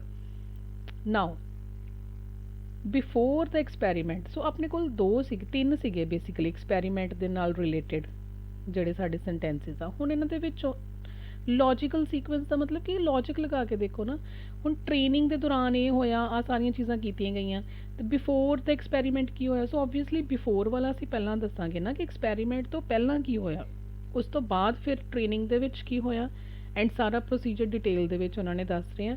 ਐਂਡ ਲਾਸਟ ਦੇ ਉੱਪਰ ਆਪਾਂ ਫਿਗਰ ਆਊਟ ਕੀ ਕੀਤਾ, ਕੀ ਕਨਕਲੂਜਨ ਕੀ ਨਿਕਲਿਆ, ਉਹ ਇਹ ਸੀਗਾ ਕਿ ਜਿਹੜੀਆਂ ਕਾਵ ਸੀਗੀਆਂ ਤੇ learned quickly which side of the pen held the milk reward. ਮਤਲਬ ਇੱਥੋਂ ਕਲੀਅਰ ਹੋ ਰਿਹਾ ਕਿ ਸਾਡਾ ਕਨਕਲੂਜਨ ਕੀ ਨਿਕਲਿਆ, ਰਿਜ਼ਲਟ ਕੀ ਨਿਕਲਿਆ ਸਾਰੇ ਐਕਸਪੈਰੀਮੈਂਟ ਤੋਂ। ਸੋ ਓਬਵੀਅਸਲੀ ਸਟਾਰਟਿੰਗ ਵਾਲਾ ਸਾਡਾ ਲਾਈਕ ਕੀ ਮੋਟਿਵ ਸੀਗਾ, ਮਕਸਦ ਕੀ ਸੀ ਐਕਸਪੈਰੀਮੈਂਟ ਕਰਨ ਦਾ, ਤੇ ਰਿਜ਼ਲਟ ਕੀ ਸੀਗਾ। ਫਸਟ ਤੇ ਲਾਸਟ ਉਹ ਤਾਂ ਬਹੁਤ ਈਜ਼ੀ ਹੈ। ਮਿਡਲ ਦੇ ਵਿੱਚ ਆਪਣੇ ਆਏ ਸੀਗੇ ਕਿ ਪੂਰੇ ਐਕਸਪੈਰੀਮੈਂਟ ਦੇ ਦੌਰਾਨ ਕੀ ਕੀ ਚੀਜ਼ਾਂ ਕੀਤੀਆਂ ਗਈਆਂ। ਸੋ ਉਹਦੇ ਵਿੱਚ ਅਸੀਂ ਡਿਸਕਸ ਕੀਤਾ ਐਕਸਪੈਰੀਮੈਂਟ ਤੋਂ ਪਹਿਲਾਂ ਕੀ ਹੋਇਆ ਤੇ ਉਸ ਦੇ ਦੌਰਾਨ ਕੀ ਹੋਇਆ। ਸੋ ਹੋਪ ਕਲੀਅਰ। ਲੌਜੀਕਲ ਸੀਕੁਐਂਸ ਦੇ ਵਿੱਚ ਹੀ ਆਪਣੀ ਅਨਦਰ ਕੈਟੇਗਰੀ ਆਉਂਦੀ ਹੈ ਜੀ, ਜਿਹਦੇ ਵਿੱਚ ਅਸੀਂ ਰੀਆਰਡਰਸ ਨੂੰ ਸੈੱਟ ਕਰ ਸਕਦੇ ਹਾਂ with this method, that is proper known, common known ਤੇ ਪ੍ਰੋਨਾਊਨ। ਜਿਹੜੇ ਸੈਂਟੈਂਸਿਸ ਦੇ ਵਿੱਚ ਤੁਹਾਡਾ ਪ੍ਰੋਪਰ ਨਾਊਨ ਗਿਵਨ ਹੋਣਗੇ ਤੁਹਾਡਾ ਫਸਟ ਸੈਂਟੈਂਸ ਹੋ ਸਕਦਾ ਹੈ, ਉਸ ਤੋਂ ਬਾਅਦ ਫੋਲੋਇੰਗ ਕਾਮਨ ਨਾਊਨ ਆ ਸਕਦਾ ਤੁਹਾਡਾ, ਤੇ ਪ੍ਰੋਨਾਊਨ ਹੋ ਸਕਦਾ, ਠੀਕ ਹੈ। ਪ੍ਰੋਪਰ ਨਾਊਨ ਅਸੀਂ ਆਲਰੇਡੀ ਡਿਸਕਸ ਕੀਤਾ, ਜਿਸ ਤਰ੍ਹਾਂ ਫੋਰ ਐਗਜ਼ਾਮਪਲ ਸਿਡਨੀ ਹੋ ਗਿਆ, ਠੀਕ ਹੈ, ਤੁਹਾਡਾ ਪ੍ਰੋਪਰ ਨਾਊਨ ਹੈ। ਕਿਸੇ ਸੈਂਟੈਂਸ ਦੇ ਵਿੱਚ ਉਹਨੂੰ ਅਗਰ ਸਿਟੀ ਲਿਖਿਆ ਗਿਆ that is your common known, ਕਿਸੇ ਸੈਂਟੈਂਸ ਦੇ ਵਿੱਚ ਉਹਨੂੰ ਇਟ ਲਿਖਿਆ ਗਿਆ ਦੈਟ ਇਜ਼ ਯੋਰ ਪ੍ਰੋਨਾਊਨ। ਸੋ ਇਹ ਸੀਕੁਐਂਸ ਇੱਦਾਂ ਚੱਲੇਗਾ ਤੁਹਾਡਾ। ਸਿਮਿਲਰਲੀ ਇਸ ਸਾਰੇ ਸੈਂਟੈਂਸਿਸ ਨੂੰ ਅਗਰ ਅਸੀਂ ਕੁਇਕਲੀ ਰੀਡ ਆਊਟ ਕਰੀਏ ਤਾਂ ਸਾਨੂੰ ਕਿਤੇ ਕਿਤੇ ਨੇਮਸ ਨਜ਼ਰ ਆ ਰਹੇ ਨੇ। ਜਿਸ ਤਰ੍ਹਾਂ ਫਸਟ ਸੈਂਟੈਂਸ ਦੇ ਵਿੱਚ ਆਪਾਂ ਲਿਖ ਰਹੇ ਹਾਂ ਕਿ Lindbergh took his first job as a chief pilot of air mail route operated by this and all this, okay। After a crash ਤੋਂ ਬਾਅਦ ਕੀ ਹੋਇਆ, he means ਇਹ ਸਾਡਾ ਫਸਟ ਨਹੀਂ ਹੋ ਸਕਦਾ, right। ਸੋ ਨੋ ਡਾਊਟ ਜਿਹੜਾ ਫਸਟ ਸੈਂਟੈਂਸ ਹੈ ਨਾ ਉਹਦੀ ਫਸਟ ਵਾਲੀ ਲਾਈਨ ਦੇ ਵਿੱਚ ਵੀ ਤੁਹਾਨੂੰ ਇੱਕ ਪ੍ਰੋਨਾਊਨ ਨਜ਼ਰ ਆ ਰਿਹਾ। ਆਫਟਰ ਫਿਨਿਸ਼ਿੰਗ ਫਸਟ ਇਨ ਹਿਜ਼ ਪਾਇਲਟ ਟ੍ਰੇਨਿੰਗ ਕਲਾਸ ਲਿੰਡਬਰਗਸ ਟੁਕ ਹਿਜ਼ ਫਸਟ। ਹੁਣ ਆ ਦੇਖੋ ਇਹ ਵਾਲਾ ਪ੍ਰੋਨਾਊਨ ਚਾਹੇ ਹੈਗਾ ਸੀ ਬਟ ਨੈਕਸਟ ਕੌਮਾ ਤੋਂ ਬਾਅਦ ਉਹਦਾ ਪ੍ਰੋਪਰ ਨਾਊਨ ਵੀ ਆ ਗਿਆ। ਸੋ ਸੇਮ ਸੈਂਟੈਂਸ ਦੇ ਵਿੱਚ ਹੀ ਸਾਨੂੰ ਕਲੀਅਰ ਹੋ ਗਿਆ ਕਿ ਹਿਜ਼ ਕੌਣ, ਹਿਜ਼ ਕਿਹਦੀ ਗੱਲ ਅਸੀਂ ਗੱਲ ਰੈਫਰ ਕਿਹਨੂੰ ਕਰ ਰਹੇ ਹਾਂ, ਉਹਦਾ ਦਾ ਨੇਮ ਆ ਗਿਆ ਦੈਟ ਇਜ਼ ਲਿੰਡਬਰਗ। ਸੋ ਇਹ ਜਿਹੜੀ ਸਾਡੀ ਉਹ ਸੀਗੀ ਨਾ ਕਿ ਫਸਟ ਸੈਂਟੈਂਸ ਵਿੱਚ ਪ੍ਰੋਨਾਊਨ ਨਹੀਂ ਹੋ ਸਕਦੇ, ਉਹਦੀ ਐਗਜ਼ੈਂਪਸ਼ਨ ਆ। ਅਗਰ ਸੇਮ ਸੈਂਟੈਂਸ ਦੇ ਵਿੱਚ ਨੇਮ ਆ ਜਾਂਦਾ ਹੈ ਸੋ ਡਜ਼ਨਟ ਮੈਟਰ, ਫਿਰ ਉਹ ਤੁਹਾਡਾ ਫਸਟ ਸੈਂਟੈਂਸ ਵੀ ਹੋ ਸਕਦਾ ਬਿਕੋਜ਼ ਉਹਦੇ ਵਿੱਚ ਉਹ ਰੈਫਰ ਕਰ ਰਹੇ ਹੋ ਇੱਕ ਕੰਪਲੀਟ ਦੱਸ ਰਹੇ ਇਨਫੋਰਮੇਸ਼ਨ ਕੰਪਲੀਟ ਹੈਗੀ ਹੈ ਸਾਡੀ, ਇਨਕੰਪਲੀਟ ਨਹੀਂ ਰਹਿ ਜਾਂਦੀ। ਆਫਟਰ ਕ੍ਰੈਸ਼ ਤੋਂ ਬਾਅਦ ਕੀ ਹੋਇਆ, ਠੀਕ ਹੈ। ਹੀ ਫਲਿਊ ਦ ਮੇਲ, ਉਹਨੇ ਉਡਾਨ ਭਰੀ ਸੀਗੀ, ਜਿਵੇਂ ਵੀ ਹੈ। ਸੋ ਸਾਨੂੰ ਇਹਦਾ ਲਿੰਕ ਇਹਦੇ ਨਾਲ ਲੱਗ ਰਿਹਾ, ਇੱਕ ਪਰਸਨ ਦਾ ਨੇਮ ਅਸੀਂ ਦੱਸ ਰਹੇ ਸੀ ਕਿ ਉਹਦੀ ਫਸਟ ਜੌਬ ਉਹਨੇ ਇੱਕ ਪਾਇਲਟ ਦੀ ਤਰਫ ਤੋਂ ਕੀਤੀ ਸੀਗੀ, ਉਹਨੇ ਇੱਕ ਫਲਿਊ ਕੀਤੀ ਲਾਈਕ ਉਡਾਨ ਭਰੀ ਇੱਕ ਮੇਲ ਦੀ। ਐਂਡ ਲਾਸਟ ਦੇ ਉੱਪਰ ਸਾਨੂੰ ਨਜ਼ਰ ਆ ਰਿਹਾ ਕਿ ਡਿਊਰਿੰਗ ਹਿਜ਼ ਟੈਨਿਓਰ ਮਤਲਬ ਹੁੰਦਾ ਪੂਰੀ ਉਸ ਟਾਈਮ ਪੀਰੀਅਡ ਦੇ ਦੌਰਾਨ ਜੋ ਵੀ ਸੀਗਾ ਉਹਨੇ ਕੀ ਕੀਤਾ ਸੀਗਾ, ठीक है। सो साडे मेन कीवर्ड्स जिहड़े आ सिलेक्ट हो गए। सो नैक्सट ਅਸੀਂ ਇਹਨਾਂ ਜਿਹੜੇ ਕੀਵਰਡਸ ਅਸੀਂ ਸਿਲੈਕਟ ਕੀਤੇ ਇਹਨਾਂ ਦੇ ਉੱਪਰ ਹੀ ਅਸੀਂ ਰੀਆਰਡਰ ਜਿਹੜਾ ਉਹ ਸੈੱਟ ਕਰਨ ਦੀ ਕੋਸ਼ਿਸ਼ ਕਰਾਂਗੇ। ਲਿੰਡਬਰਗ ਪ੍ਰੋਪਰ ਨਾਊਨ ਹੈ, ਇਹਦੇ ਵਿੱਚ ਵੀ ਸਾਡਾ ਪ੍ਰੋਨਾਊਨ ਸੀਗਾ, ਇਹ ਵੀ ਸਾਡਾ ਪ੍ਰੋਨਾਊਨ ਸੀਗਾ, ਇਹ ਵੀ ਸਾਡਾ ਪ੍ਰੋਨਾਊਨ ਸੀਗਾ, ਰਾਈਟ। ਸੋ ਆਬਵੀਅਸਲੀ ਇੱਕ ਚੀਜ਼ ਤਾਂ ਕਲੀਅਰ ਹੈ ਕਿ this is going to be number 1 sentence, ਠੀਕ ਹੈ। ਹੁਣ ਇਹਦੀ ਹੈਲਪ ਦੇ ਨਾਲ ਹੀ ਅਸੀਂ ਅਗਲਾ ਸੈਂਟੈਂਸ ਲਗਾਵਾਂਗੇ, ਰਾਈਟ। ਇਸ ਦੇ ਵਿੱਚ ਉਹਨਾਂ ਨੇ ਬੇਸਿਕਲੀ ਦੱਸਿਆ ਕਿ ਜੋ ਵੀ ਉਹ ਪਰਸਨ ਹੈ ਉਹਦੀ ਫਰਸਟ ਜੌਬ ਉਹਨੇ ਚੀਫ ਪਾਇਲਟ ਤੋਂ ਜਿਹੜੀ ਸੀਗੀ ਉਹ ਸਟਾਰਟ ਕੀਤੀ ਸੀਗੀ। ਨਾਓ ਪਾਇਲਟ ਸੀ ਤਾਂ ਆਬਵੀਅਸਲੀ ਕੀ ਹੋਏਗਾ, ਕਿਹੜਾ ਸੈਂਟੈਂਸ ਨੈਕਸਟ ਆਏਗਾ ਕਿ ਉਹ ਆਫਟਰ ਦ ਕ੍ਰੈਸ਼ ਹੋਣ ਤੋਂ ਬਾਅਦ ਉਹਨੇ ਕੀ ਕੀਤਾ, ਲਾਈਕ ਉਸ ਤੋਂ ਬਾਅਦ ਪਹਿਲਾਂ ਵੀ ਕੁਝ ਸੈਂਟੈਂਸਿਸ ਅਸੀਂ ਦੱਸਾਂਗੇ ਕਿ like for example he flew the mail, ਉਹਨੇ ਇੱਕ ਉਡਾਨ ਭਰੀ, like it's kind of a story, ਤੁਸੀਂ ਸਮਝ ਸਕਦੇ ਹੋ, ਠੀਕ ਹੈ। ਉਹਨੇ ਉਡਾਨ ਭਰੀ ਸੀਗੀ ਇਸ ਜਗ੍ਹਾ ਦੇ ਉੱਪਰ, ਠੀਕ ਹੈ। ਡਿਊਰਿੰਗ ਹਿਸ ਟੈਨਿਓਰ, ਪੂਰੇ ਮੇਲ ਰੂਟ ਦੇ ਦੌਰਾਨ ਕੀ ਕੀਤਾ ਗਿਆ ਕਿ ਉਹ ਦੇਖਿਆ ਗਿਆ ਕਿ ਉਹਨੇ ਕਦੀ ਵੀ ਮੇਲ ਜਿਹੜੀ ਸੀਗੀ ਅਨਡਿਲੀਵਰਡ ਨਹੀਂ ਰਹਿਣ ਦਿੱਤੀ ਸੀਗੀ, ਉਹਨੇ ਹਰ ਸਰਕਮਸਟਾਂਸ ਦੇ ਅੰਦਰ ਜਿਹੜੀ ਸੀ ਡਿਲੀਵਰੀ ਦਿੱਤੀ ਸੀਗੀ। ਨਾਓ ਡੈਪਥ ਦੇ ਵਿੱਚ ਕਿੱਦਾਂ ਦੇ ਸਰਕਮਸਟਾਂਸ ਆ, ਦੇਖੋ ਜਿਸ ਤਰ੍ਹਾਂ ਕ੍ਰੈਸ਼ ਵੀ ਹੋ ਗਿਆ, ਈਵਨ ਦੈਨ ਉਹਨੇ ਬਰਨਿੰਗ ਏਅਰਕ੍ਰਾਫਟ ਜਿਹੜਾ ਸੀਗਾ ਉਹਦੇ ਵਿੱਚੋਂ ਵੀ ਫੋਨ ਕੀਤਾ ਐਂਡ ਉਹਨੇ ਟਰੱਕ ਦੇ ਦੌਰਾਨ ਦੇ ਯੂਜ਼ ਦੇ ਨਾਲ ਜਿਹੜਾ ਸੀਗਾ ਬੇਸਿਕਲੀ ਅਸੀਂ ਕਹਿ ਸਕਦੇ ਹਾਂ ਕਿ ਉਹਨੇ ਆਪਣੀ ਡਿਲੀਵਰੀ ਜਿਹੜੀ ਉਹ ਦਿੱਤੀ ਸੀਗੀ। ਸੋ ਇਹ ਸੈਂਟੈਂਸ ਉੱਪਰ ਵਾਲੇ ਸੈਂਟੈਂਸ ਦੇ ਨਾਲ ਲਿੰਕ ਹੈਗਾ, ਜਿਹਦੇ ਵਿੱਚ ਅਸੀਂ ਕਹਿ ਰਹੇ ਹਾਂ ਕਿ ਉਹ ਕਿਸੇ ਵੀ ਲਾਈਕ ਸਰਕਮਸਟਾਂਸ ਦੇ ਵਿੱਚ ਉਹ ਡਿਲੀਵਰੀ ਪਹੁੰਚਾਉਂਦਾ ਸੀਗਾ, ਠੀਕ ਹੈ। ਸੋ ਪ੍ਰੋਪਰ ਨਾਊਨ ਸਾਡਾ ਫਸਟ, ਫਿਰ ਉਹਦੇ ਬਾਅਦ ਅਸੀਂ ਪ੍ਰੋਨਾਊਨਸ ਦੀ ਹੈਲਪ ਦੇ ਨਾਲ ਹੀ ਸਾਰਾ ਰੀਆਰਡਰ ਜਿਹੜਾ ਸੀ ਸੋਲਵ ਕੀਤਾ। ਨੈਕਸਟ ਸਟ੍ਰੈਟਜੀ ਅਸੀਂ ਯੂਜ਼ ਕਰ ਸਕਦੇ ਹਾਂ ਚਾਈਲਡਹੁੱਡ, ਯੂਥ ਤੇ ਓਲਡ ਏਜ। ਹਮੇਸ਼ਾ ਜਿਹੜੇ ਸੈਂਟੈਂਸਿਸ ਦੇ ਵਿੱਚ ਤੁਹਾਡੇ ਚਾਈਲਡਹੁੱਡ ਦੇ ਨਾਲ ਰਿਲੇਟਡ ਚੀਜ਼ਾਂ ਦੱਸੀਆਂ ਗਈਆਂ ਕਿਸੇ ਵੀ ਪਰਸਨ ਦੀਆਂ, ਉਹ ਸਟਾਰਟਿੰਗ ਵਿੱਚ ਆਉਣਗੀਆਂ। ਨੈਕਸਟ ਯੂਥ ਉਹਦੀ ਅਡਲਟ ਏਜ ਦੇ ਨਾਲ ਹੋ ਸਕਦਾ ਹੈ ਐਂਡ ਦੇ ਉੱਪਰ ਉਹਦੀ ਓਲਡ ਏਜ ਦੇ ਨਾਲ ਰਿਲੇਟਡ ਹੋ ਸਕਦੀਆਂ। ਸੋ ਰੀਡਿੰਗ ਕੁਇਕਲੀ ਦਿਸ ਰੀਆਰਡਰ, ਇਹਦੇ ਵਿੱਚ ਦਿੱਤਾ ਹੋਇਆ ਇਨਫੋਰਮੇਸ਼ਨ ਕਿ ਬੋਰਨ ਇਨ ਕਿਸੇ ਪਰਸਨ ਦਾ ਕੁਝ ਡਿਸਕਸ ਕਰ ਰਹੇ ਆ ਕਿ ਉਹਦਾ ਬਰਥ ਕਦੋਂ ਹੋਇਆ ਸੀਗਾ, ਰੌਕਲੈਂਡ ਦੇ ਵਿੱਚ ਇਸ ਡੇਟ ਨੂੰ ਹੋਇਆ ਸੀਗਾ, ਠੀਕ ਹੈ। ਆ ਦੇਖੋ ਪਰਸਨ ਦਾ ਨੇਮ ਆ ਗਿਆ ਵਿੰਸੈਂਟ ਮਿਲੀ ਦੀ ਆਪਾਂ ਗੱਲ ਕਰ ਰਹੇ ਹਾਂ, ਰਾਈਟ। ਉਸ ਤੋਂ ਬਾਅਦ ਨੈਕਸਟ ਦੇ ਵਿੱਚ ਓਨਲੀ ਮਿਲੇ ਉਹਨੂੰ ਲਿਖ ਦਿੱਤਾ ਹੈ, ਠੀਕ ਹੈ। ਚਾਈਲਡਹੁੱਡ ਦੀ ਗੱਲ ਆ ਗਈ ਹੈ, ਚਾਈਲਡਹੁੱਡ ਉਹਦਾ ਕਦੋਂ ਕਿੱਥੇ ਸਪੈਂਡ ਉਹਨੇ ਕੀਤਾ ਸੀ, ਕਿਹਦੇ ਨਾਲ ਕਿਵੇਂ ਸਪੈਂਡ ਹੋਇਆ ਸੀਗਾ। ਇਵੈਂਚੁਅਲੀ ਦਾ ਮੀਨਿੰਗ ਕੀ ਹੁੰਦਾ, ਫਾਈਨਲੀ। ਸੋ ਕਿਸੇ ਵੀ ਲਾਈਕ ਪ੍ਰੀਵੀਅਸ ਸਟ੍ਰੈਟਜੀ ਦੇ ਅਕੋਰਡਿੰਗ ਅਸੀਂ ਦੇਖੀਏ ਤਾਂ ਇਹ ਵਾਲਾ ਆਪਣਾ ਲਾਸਟ ਸੈਂਟੈਂਸ ਹੋ ਸਕਦਾ, ਜਿਵੇਂ ਆਪਾਂ ਕਹਿ ਰਹੇ ਸੀਗੇ ਕਿ ਫਾਈਨਲੀ ਜਾਂ ਕਨਕਲੂਜਨ ਵਾਲੇ ਜਿਹੜੇ ਹੁੰਦੇ ਆ ਐਜ਼ ਅ ਰਿਜ਼ਲਟ ਦੇਅਰਫੋਰ ਹੈਂਸ, ਇੱਦਾਂ ਦੇ ਸੈਂਟੈਂਸਿਸ ਇਵੈਂਚੁਅਲੀ ਆਪਣੇ ਲਾਸਟ ਹੁੰਦੇ ਆ ਕਿ ਸਾਰੀ ਗੱਲ ਕਰਨ ਤੋਂ ਬਾਅਦ ਫਾਈਨਲੀ ਲਾਈਕ ਹੋਇਆ ਕੀ, ਠੀਕ ਹੈ। ਐਟ ਦ ਏਜ ਆਫ 21 1913 ਦੇ ਵਿੱਚ ਉਹਨਾਂ ਨੇ ਆਪਣੀ ਟਰਸ਼ਰੀ ਐਜੂਕੇਸ਼ਨ ਲਈ ਸੀਗੀ। ਤਾਂ ਸਾਨੂੰ ਕਾਮਨ ਸੈਂਸ ਦੇ ਨਾਲ ਇੱਕ ਲੌਜਿਕ ਦੇ ਨਾਲ ਵੈਸੇ ਹੀ ਰੀਆਰਡਰ ਸੈੱਟ ਹੁੰਦਾ ਨਜ਼ਰ ਆ ਰਿਹਾ।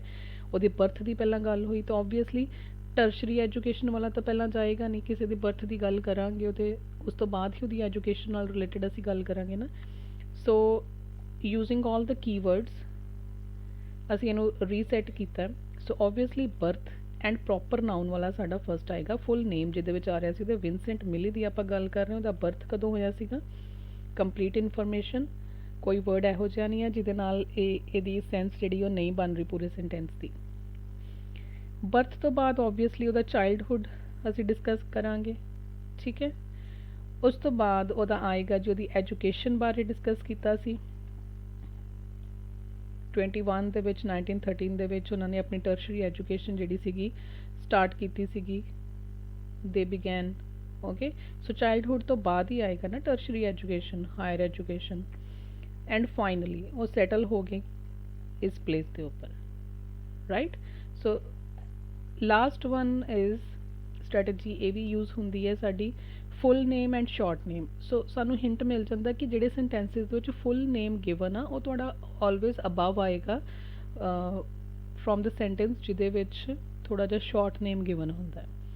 ਜਿਸ ਤਰ੍ਹਾਂ ਇਸ ਟਾਸਕ ਦੀ ਅਸੀਂ ਗੱਲ ਕਰੀਏ, ਐਂਡ ਵਨ ਮੋਰ ਸਟ੍ਰੈਟਜੀ ਜਿਹੜੀ ਇੰਪੋਰਟੈਂਟ ਹੈ, ਬਹੁਤ ਯੂਜ਼ ਹੁੰਦੀ ਹੈ ਇਹ ਵੀ ਚੀਜ਼ ਵੀ, ਕਿ ਜਿਹੜੇ ਸੈਂਟੈਂਸ ਦਾ ਆਬਜੈਕਟ ਹੁੰਦਾ ਹੈ ਨਾ, ਜਿਸ ਤਰ੍ਹਾਂ ਲਾਸਟ ਦੇ ਉੱਪਰ ਗਿਵਨ ਹੁੰਦਾ ਆਬਜੈਕਟ ਕਿਸੇ ਸੈਂਟੈਂਸ ਦਾ, ਉਹ ਬਹੁਤ ਜ਼ਿਆਦਾ ਵੱਡਾ ਕਲੂ ਦਿੰਦਾ ਹੈ ਤੁਹਾਨੂੰ ਕਿ ਨੈਕਸਟ ਸੈਂਟੈਂਸ ਕੀ ਹੋਏਗਾ, ਬਿਕੋਜ਼ ਉਹੀ ਆਬਜੈਕਟ ਨੈਕਸਟ ਸੈਂਟੈਂਸ ਦਾ ਸਬਜੈਕਟ ਹੁੰਦਾ, it becomes a subject of next sentence. So ਇਹ ਚੀਜ਼ ਅਸੀਂ ਇੱਧਰ ਅਪਲਾਈ ਕਰਦੇ ਹਾਂ ਤਾਂ ਤੁਹਾਨੂੰ ਬੈਟਰ ਅੰਡਰਸਟੈਂਡਿੰਗ ਹੋਏਗੀ। ਸੋ ਕੁਇਕਲੀ ਰੀਡ ਆਊਟ ਕਰਦੇ ਹਾਂ ਵਾਟ ਇਟ ਇਜ਼ ਆਲ ਅਬਾਊਟ। ਇੱਕ ਸੈਂਟੈਂਸ ਵਿੱਚ ਸਾਨੂੰ ਗਿਵਨ ਹੈਗਾ ਅ ਜੁਆਇੰਟ ਵੈਂਚਰ ਦੀ ਉਹਨਾਂ ਨੇ ਗੱਲ ਕੀਤੀ, ਹੁੰਦਾ ਕੀ ਹੈ, ਬਿਜ਼ਨਸ ਅਰੇਂਜਮੈਂਟ ਹੁੰਦੀ ਹੈ ਜਿਹਦੇ ਵਿੱਚ 2 or more ਪਾਰਟੀਜ਼ ਐਗਰੀ ਕਰਦੀਆਂ to pool their resources whatever, ਠੀਕ ਹੈ। ਸੋ ਬੇਸਿਕਲੀ ਐਕਸਪਲੇਨ ਕਰ ਰਹੇ ਇੱਕ ਟਰਮ ਨੂੰ, that is joint venture. However ਅਸੀਂ ਆਲਰੇਡੀ ਡਿਸਕਸ ਕੀਤਾ ਸੀਗਾ ਕਿ ਇਹ ਤੁਹਾਡੇ ਫਸਟ ਸੈਂਟੈਂਸ ਹੋ ਸਕਦੀ ਹੈ, ਨੋ।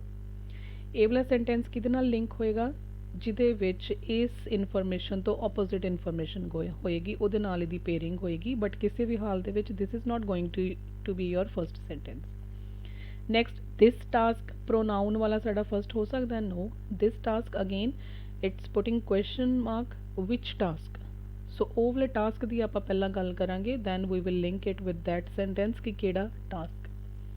ਇਨ ਅ JV ਸ਼ਾਰਟ ਫਾਰਮ, ਇਹ ਵੀ ਸਾਡਾ ਫਸਟ ਸੈਂਟੈਂਸ ਨਹੀਂ ਹੋ ਸਕਦਾ। ਸੋ ਬਾਈ ਐਲੀਮੀਨੇਸ਼ਨ ਮੈਥਡ ਅਸੀਂ ਸਾਰੇ ਵਰਡਸ ਜਿਹੜੇ ਸੀਗੇ ਕੀਵਰਡਸ ਦੀ ਹੈਲਪ ਦੇ ਨਾਲ ਐਲੀਮੀਨੇਟ ਕਰਕੇ ਸਾਨੂੰ ਨੰਬਰ 1 ਸੈਂਟੈਂਸ ਮਿਲ ਗਿਆ। ਅ ਕੰਪਲੀਟ ਮੀਨਿੰਗ ਹੈ ਜਿਹਦੇ ਵਿੱਚ ਇੱਕ ਟਰਮ ਡਿਫਾਈਨ ਕਰ ਰਹੇ ਹਾਂ, right. So that is our first sentence. So this is the correct order in which it is arranged. ਤੁਹਾਡਾ ਫਸਟ ਆਏਗਾ ਜੁਆਇੰਟ ਵੈਂਚਰ, ਕੰਪਲੀਟ ਟਰਮ, ਫੁੱਲ ਨੇਮ, ਡਿਫਾਈਨ ਕਰ ਰਹੇ ਹਾਂ ਉਹਨੂੰ ਕੀ ਹੁੰਦੀ ਹੈ। ਐਂਡ ਦੇ ਉੱਪਰ ਦੇਖੋ ਇੱਕ ਹਿੰਟ ਮਿਲ ਰਿਹਾ ਸਾਨੂੰ, a task, this is object of this sentence. Next sentence ਕੀ ਹੋਏਗਾ, ਜਿਹਦੀ ਸਟਾਰਟਿੰਗ ਦੇ ਉੱਪਰ ਉਸੇ ਗੱਲ ਨੂੰ ਕੰਟੀਨਿਊ ਕੀਤਾ ਹੋਏਗਾ।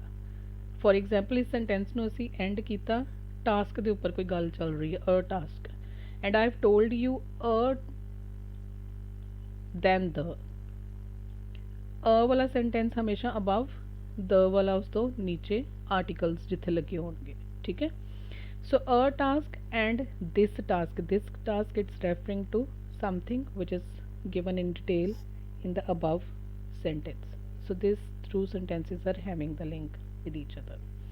Now ਹੁਣ ਸਾਡੇ ਕੋਲ ਦੋ sentences ਬਚੇ ਆ। ਸੋ obviously ਇਹ ਵਾਲੇ sentence ਸਾਨੂੰ hint ਦੇ ਰਿਹਾ ਕਿ ਇਹਦੇ ਵਿੱਚ ਜੋ ਵੀ information ਦਿੱਤੀ ਹੈ ਉਹ above sentence ਦੇ ਵਿੱਚ opposite ਵਾਲੀ ਕੁਝ given ਹੋਏਗੀ।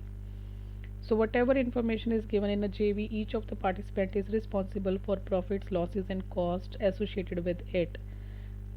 On the contrary, however, but फिर भी the venture in its own entity is separate from the participants' businesses, other business interest. So after giving this information, we are talking about its opposite side also. So hope few strategies ਤੁਹਾਨੂੰ clear ਹੋਈਆਂ ਹੋਣਗੀਆਂ ਜਿਹਦੀ help ਦੇ ਨਾਲ ਅਸੀਂ reorders ਜਿਹੜੇ ਆ solve ਕਰ ਸਕਦੇ ਹਾਂ। ਸੋ ਇਹ ਵਾਲੀਆਂ basic strategies ਨੇ ਜਿਹੜੀਆਂ ਕਿਤੇ ਨਾ ਕਿਤੇ ਤੁਹਾਡੀਆਂ ਜ਼ਰੂਰ use ਹੋਣਗੀਆਂ। Hope you like the video and keep supporting, keep watching. Thank you so much.